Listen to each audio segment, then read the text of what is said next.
Ang pwede ko lang gawin, bumili ng mga to at gamitin sila para ma-enjoy ko. At hindi sila pang display lang, ha. Ginagamit ko talaga lahat ng mga sneakers ko. Pinang-taping ko, pinanglalaro ko, pinang-momol ko. Siguro nangihinahin yung iba sa inyo. Ako, wag. Eto pa isang bitoy story. May kaibigan ako, ang daming sneakers sa collection niya. Hindi niya sinusuot dahil baka raw magasgas, baka maluma. Yung ilalim, nilalagay niya pa ng masking tape pag gagamitin niya para daw para hindi madumihan. And then one day, he died.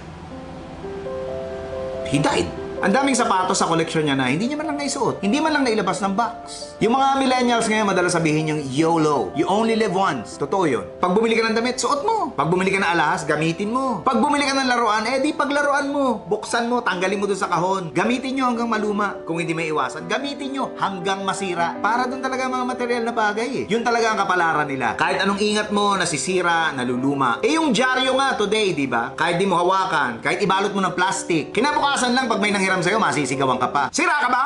Luma na to So, a word of advice. Kung di mo pakikinabangan, huwag mo na lang bilhin. Kung wala ka namang planong magtayo ng museum para ma-display at pagkakitaan yung mga collection mo, huwag ka nang bumuo ng kahit anong collection. Baka magaya ka dun sa kaibigan ko. Hindi man lang nakinabang. Hindi niya rin nadala sa langit yung sneaker collection niya. Tandaan nyo, ang pwede nyo lang dalhin sa langit na nandito ngayon sa lupa, yung mga mahal nyo sa buhay. What?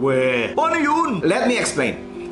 Kung may mahal kayo sa buhay, asawa nyo, anak nyo, magulang, kapatid, kaibigan nyo, tulungan nyo silang maging mabuting tao. Para ikaw, kung mabuti kang tao at namatay ka, tapos napunta ka sa langit, di sama-sama kayo doon pag sila naman ang namatay. Ang saya nun, di ba? So again, ang pwede nyo lang dalhin sa langit na nandito ngayon sa lupa, yung mahal nyo sa